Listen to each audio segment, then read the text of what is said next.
chosen by Jesus. They walked with him, learned from him, and after his resurrection, carried his message to the world. Peter, Simon Peter, the rock of the church. Andrew, the first called. James, son of Zebedee, the thunderous preacher. John, the beloved apostle. Philip, the evangelist. Bartholomew, Nathanael, the true Israelite. Thomas, the doubting apostle. Matthew, Levi, the tax collector turned disciple. James, son of Alphaeus, the silent apostle. Thaddeus, Jude, the apostle of hope. Simon the Zealot, the revolutionary turned follower. Judas Iscariot, the betrayer.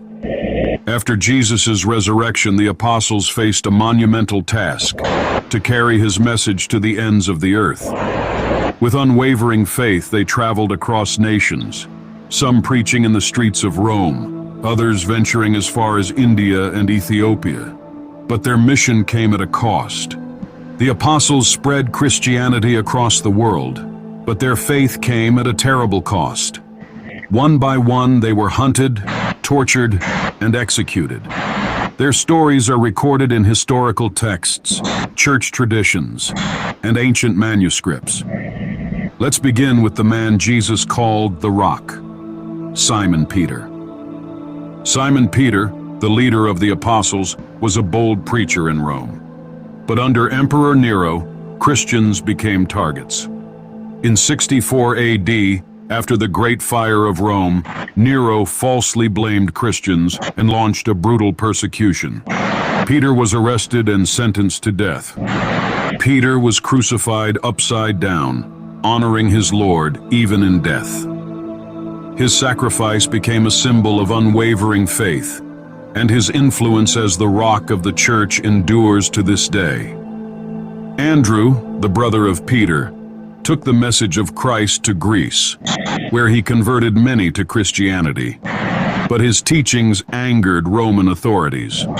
Arrested and condemned, he was sentenced to crucifixion. However, rather than a traditional cross, Andrew was tied to an X-shaped cross, believing himself unworthy to die in the same manner as Jesus. For 2 days, he continued preaching from the cross before taking his last breath. His legacy remains in Scotland, where his symbol, the Saltire Cross, became the national emblem. James, the son of Zebedee, was one of Jesus' most devoted disciples. Alongside his brother John, he was among the first to be called by Christ. He witnessed the Transfiguration and was part of Jesus' inner circle, standing beside Peter and John at pivotal moments. After the resurrection, James fearlessly preached in Jerusalem, spreading the gospel despite the growing hostility toward Christians. But his faith made him a target. In 44 AD, King Herod Agrippa, eager to please the Jewish authorities, ordered his execution. James was arrested and sentenced to death, becoming the first of the apostles to be martyred. According to early Christian tradition, on the day of his execution, the very man who had accused him before Herod was so moved by James' unwavering faith that he converted to Christianity on the spot and chose to die alongside him. James was led through the streets of Jerusalem, surrounded by Roman guards, yet he walked without fear. As the executioner raised the sword, James is said to have prayed for those around him. In a single stroke, he was beheaded, sealing his faith with his own blood. His legacy did not end there. Centuries later, a tradition arose that his remains were miraculously transported to Spain, where they now rest in Santiago de Compostela. Today, pilgrims from all over the world walk the famous Camino de Santiago in his honor, proving that his martyrdom was not the end, but only the beginning of a lasting spiritual journey. John, the beloved disciple, was the only apostle who remained at the foot of the cross as Jesus was crucified. To him, Jesus entrusted the care of his mother, Mary. After the resurrection, John became a pillar of the early church, boldly preaching the gospel and spreading Christ's message across the Roman world. But his influence did not go unnoticed. Under Emperor Domitian, Christians faced brutal persecution, and John, now an old man, was arrested.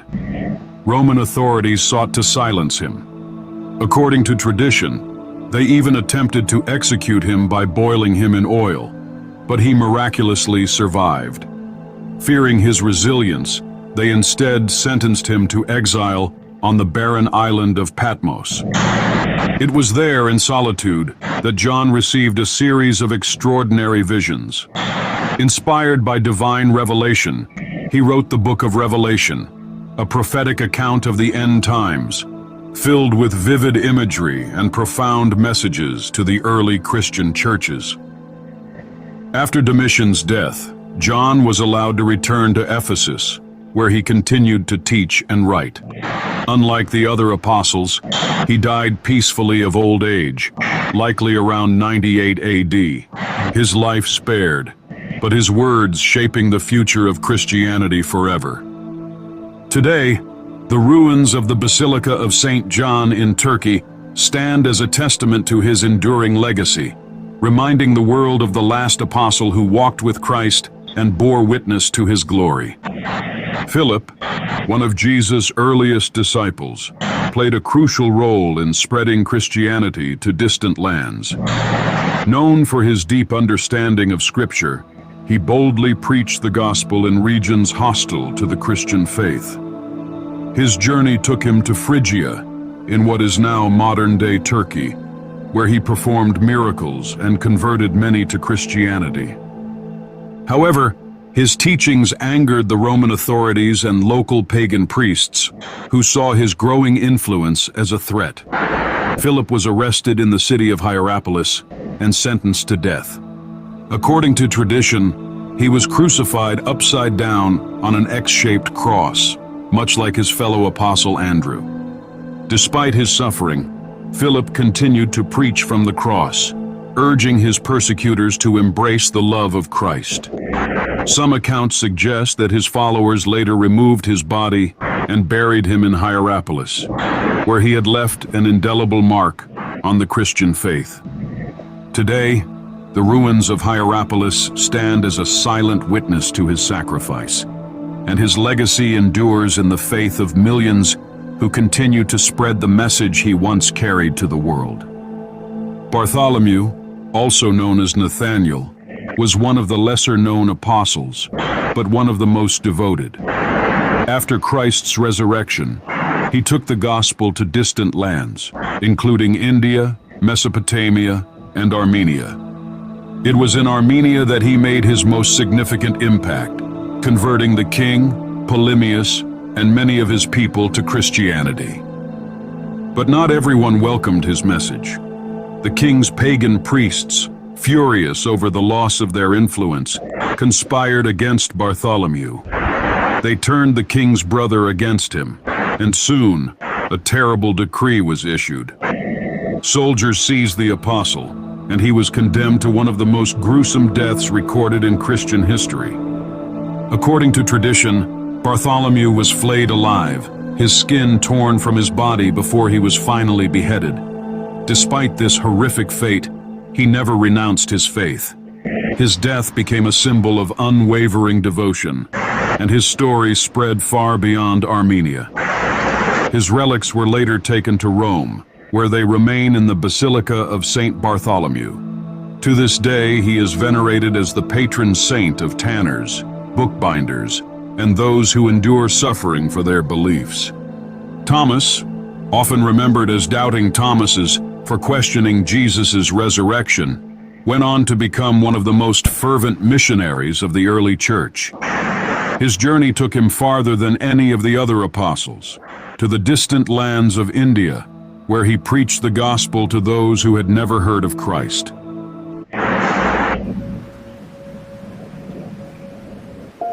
Have you ever...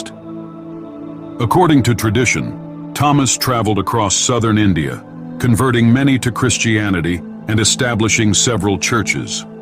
But his growing influence angered the local Brahmin priests, who saw his teachings as a threat to their power. One day, as Thomas was praying in a cave near what is now Chennai, assassins were sent to silence him. A spear was thrust into his side, mirroring the wound Christ received on the cross. Thomas fell to the ground but continued praying until his final breath. His faith never wavered, even in the face of death. Today, his legacy endures in India, where the ancient Christian community, known as the St. Thomas Christians, traces its origins back to his mission. His remains are believed to rest in the San Thome Basilica in Chennai, a powerful testament to his journey and sacrifice. Matthew, once a tax collector despised by his people, became one of the most devoted followers of Christ. After witnessing the resurrection, he dedicated his life to spreading the gospel.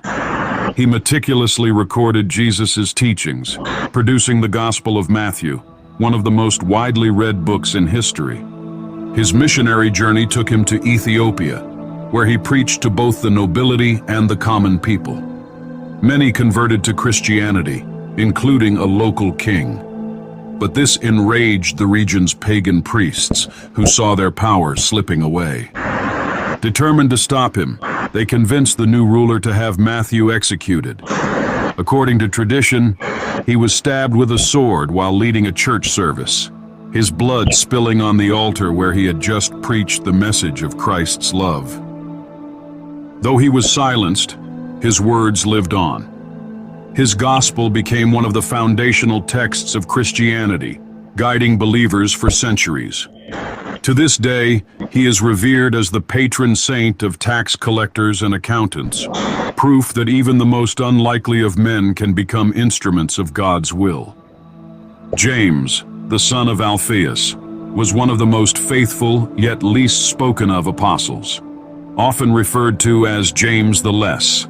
He was a key leader in the early Christian church in Jerusalem, guiding believers through the growing persecution they faced. His devotion to Christ put him in direct conflict with the Jewish religious authorities, who saw Christianity as a dangerous movement. According to tradition, James was summoned before the Sanhedrin, the same council that condemned Jesus. He was ordered to renounce his faith. When he refused, the priests dragged him to the pinnacle of the temple, demanding that he deny Christ in front of the people. Instead, James proclaimed the truth of Jesus' resurrection.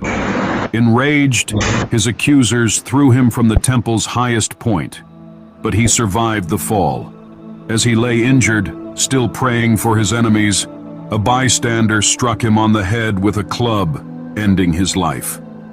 His final words were those of forgiveness, a reflection of the very gospel he preached.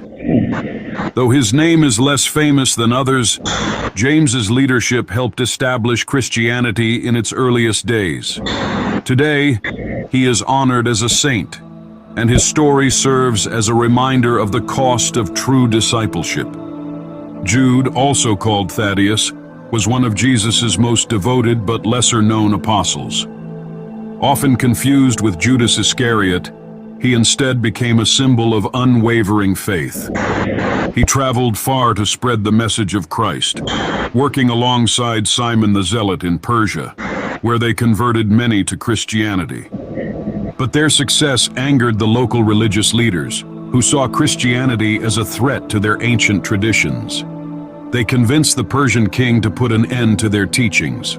According to tradition, Jude and Simon were arrested and sentenced to death for refusing to renounce Christ.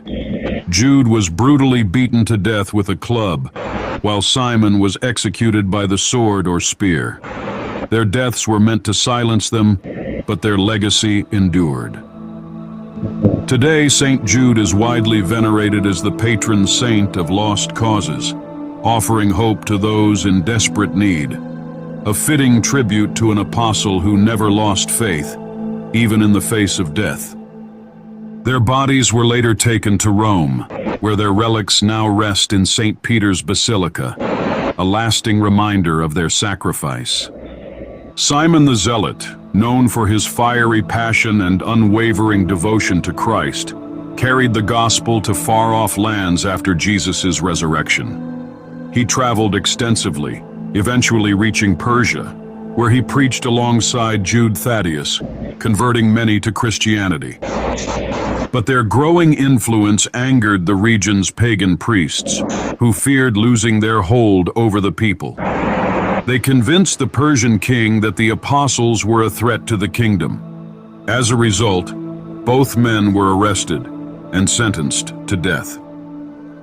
According to tradition, Simon was either crucified or sawed in half, a brutal execution meant to discourage other Christians.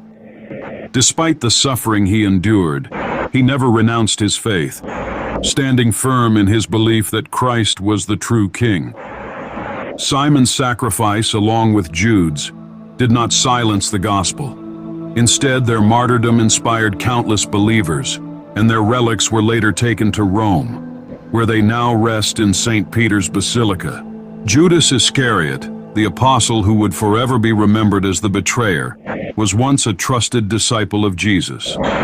Entrusted with the group's finances, Judas walked with Christ, witnessed his miracles, and heard his teachings. Yet greed, disappointment, or perhaps something deeper led him to conspire with the chief priests to hand Jesus over for 30 pieces of silver. On the night of the Last Supper, Judas left the gathering, and in the Garden of Gethsemane, he sealed his betrayal with a kiss. Jesus was arrested, and the wheels of his crucifixion were set in motion. But Judas did not find the satisfaction he expected. As Jesus was condemned, guilt overwhelmed him. The silver coins, once so desirable, became unbearable.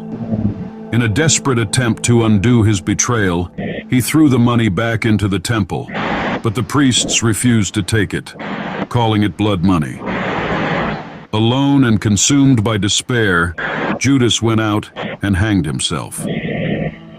According to the Gospel of Matthew, the priests used the returned silver to buy a piece of land, which became known as the Field of Blood, a grim reminder of Judas's fate.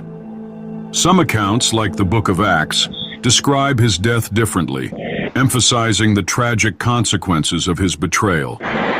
Judas's story serves as a solemn warning, one of greed, regret, and the weight of one's choices. Unlike the other apostles who found redemption in martyrdom, Judas's fate was marked by despair. His name became synonymous with betrayal. But his story also stands as a powerful lesson on the devastating power of unchecked guilt. The deaths of the apostles are some of the most compelling stories of faith and sacrifice. But how do we know what truly happened to them? The New Testament offers glimpses into their trials, but most details about their martyrdom come from early Christian writings, church traditions, and historical records. The Book of Acts, written by Luke, records the martyrdom of James, the son of Zebedee, and the imprisonment and trials faced by Peter and Paul. However, many of the other apostles' deaths are documented in later historical sources, such as the writings of Eusebius, the first great church historian, and early Christian texts like the Acts of Peter and the Acts of Thomas. Roman historians like Tacitus and Suetonius confirm that Christians were brutally persecuted under emperors such as Nero, who blamed them for the Great Fire of Rome. Their accounts support the widespread belief that Peter and Paul were executed in Rome. The apostles' martyrdoms did not destroy Christianity. On the contrary, they strengthened it. Their sacrifices inspired believers to remain steadfast, even in the face of persecution. Their courage became a rallying point for the early church, proving that their message was worth dying for. Within a few centuries, Christianity had spread from a persecuted sect to the dominant faith of the Roman Empire. The very empire that once sought to erase their existence ultimately embraced their teachings, with Emperor Constantine legalizing Christianity in 313 AD, and later making it the state religion. Today, their legacy endures. The apostles' tombs, relics, and churches dedicated in their honor remind us of the price they paid to spread the gospel. Their martyrdom was not the end.